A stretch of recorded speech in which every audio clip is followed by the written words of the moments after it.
Coucou les amis. Alors aujourd'hui, nous démarrons une nouvelle histoire. C'est l'histoire d'Arthurin et de Mathurin. Et vous allez avoir quelques surprises. Là, c'est le début de mon histoire. Premier épisode de l'histoire d'Arthurin et de Mathurin. Et vous allez voir ce que vous allez voir. C'est l'histoire d'un homme qui arrive à Abbeville. Oui, oui, vous avez bien entendu, à Abbeville. Il arrive par la côte d'Amiens. Cet homme, il s'appelle Mathurin de Franqueville.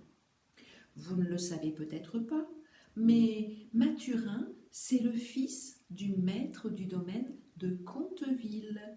Oui, certains d'entre vous connaissent peut-être Conteville, bien sûr. C'est par là, dans le nord de la France, du côté de Cramont, au-dessus de Saint-Riquier. Et à l'heure où se déroule cette histoire, on est au début du XXe siècle. Autant vous dire qu'à cette époque, à la côte d'Amiens, il n'y a pas encore tous ces supermarkets que l'on connaît aujourd'hui. Mais il y a quand même l'auberge.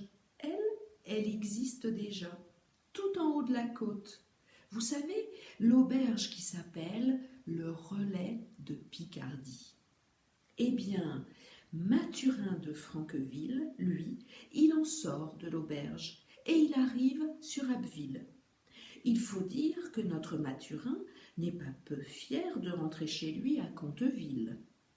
Il revient d'un grand voyage qu'il a effectué durant toute une année. Enfin, un grand voyage, c'est ce qu'on dit. Et dans 24 heures, il a rendez-vous avec son grand ami, Arthurin, à Conteville. Il a dans ses quelques bagages un trésor inestimable qu'il destine à Arthurin. Là, je dois vous expliquer certains petits détails.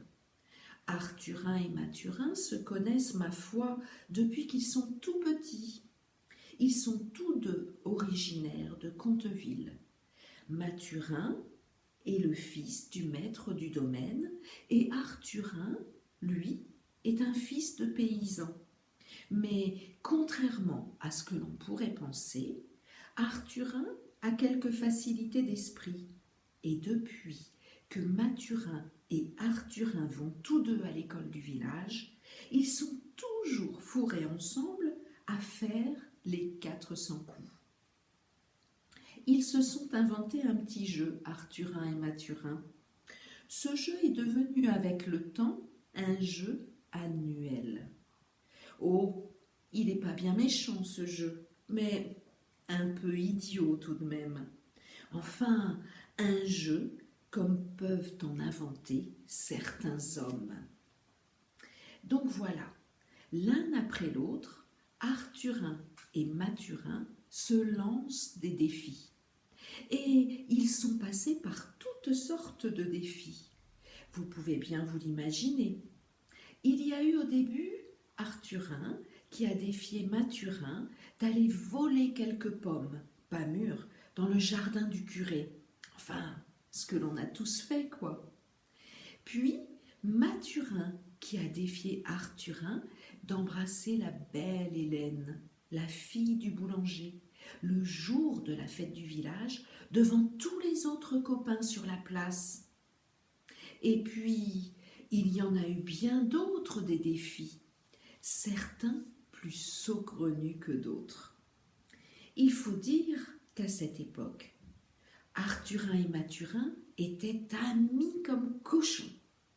Mais aujourd'hui, le défi qu'a lancé Arthurin à Mathurin est un peu particulier, car avec l'âge, les vérités de leur appartenance sociale respective se sont fait de plus en plus sentir, et il y a comme une jalousie entre eux.